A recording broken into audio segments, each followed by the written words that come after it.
है जुड़ गए हैं। संदीप मिश्रा एविएशन एक्सपर्ट हैं, हमारे साथ जुड़ गए हैं चर्चा करने के लिए। और हमारे साथ कंसल्टिंग एडिटर गोविंद ठाकुर जी भी हमारे साथ जुड़े हुए हैं। तो सबसे पहले संदीप जी, मैं आपके पास आना चाहूँगी क्योंकि 200 फ्लाइट्स रद्द हो रही हैं। 2 साल का समय भी इंडिगो के पास था। 2024 में भी ये ऐलान कर दिया गया था कि आप जो टीम है वो बढ़ाएं, स्टाफ की भर्ती करें।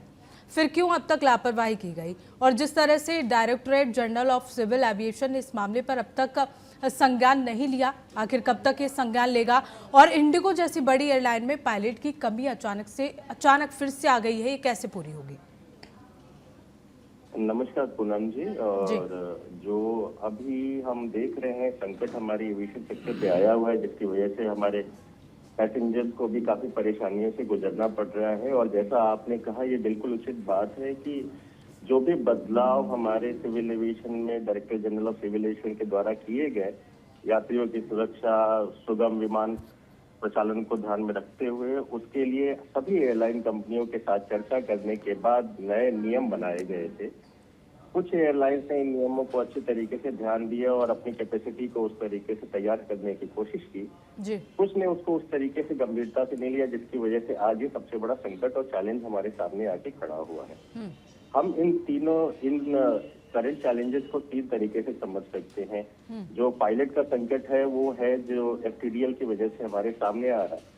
कुछ दिन पहले हमें एक एयरबस, जो हमारे जहाजों के मैन्युफैक्चरर्स हैं, उन्होंने ये नोटिफिकेशन दिया था कुछ एप्लीकेशंस के अंदर अपग्रेड करने का, उसकी वजह से भी कुछ विमान ग्राउंडेड होने पड़े थे। दूसरा, अभी जो हमारा ये मौसम चल रहा है वो भी सर्दियों का मौसम चल रहा है, जिसकी वजह से बहुत सारे ऐसे एयरपोर्ट्स हैं जहाँ पे धुंध और विजिबिलिटी की वजह से बहुत सारी फ्लाइट डिले होती हैं और बहुत सारी कैंसिलेशन हो रही हैं। अब फ्लाइट के डिले होने की वजह से जो नए नियम आए हैं पायलट के लिए, जो उनके कार्य अवधि को नए तरीके से डिफाइन करते हैं, उसकी वजह से उनके जो ड्यूटी टाइम है वो बढ़ रहे हैं और इसका सीधा असर विमानों के प्रचालन पे आ रहा है।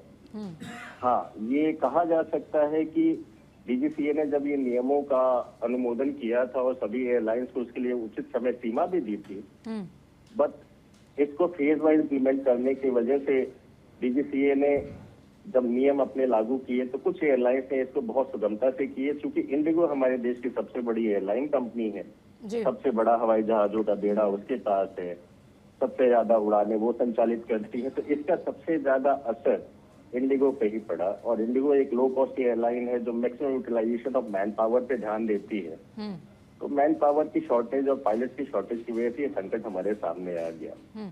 और बिल्कुल संदीप जी, इस तरह के हालात बने रहे तो आगे भरोसा करना भी मुश्किल हो जाएगा जनता की ओर से। और अभी तक ये नहीं बताया जा रहा है कि कब तक इन हालातों पर काबू पाया जाएगा।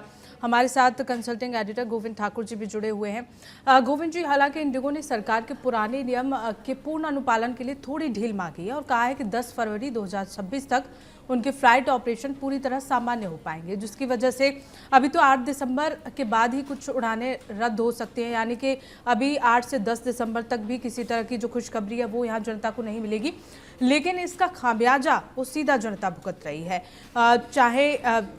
चाहे टाइम मैनेजमेंट को लेकर बात कर ली जाए, चाहे किसी ज़रूरी काम को लेकर बात कर ली जाए, सभी का खामियाजा यहाँ सिर्फ यात्री ही भुगत रहे हैं।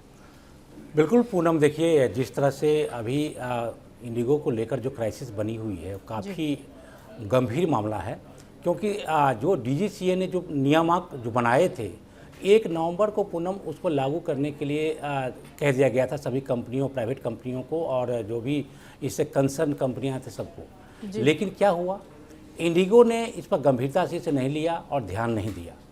अगर गंभीरता से लिया रहता तो निश्चित तौर पे अभी तक ये क्राइसिस नहीं होती और पायलटों की अप्रूव की जो कमी हो गई है वो नहीं होता।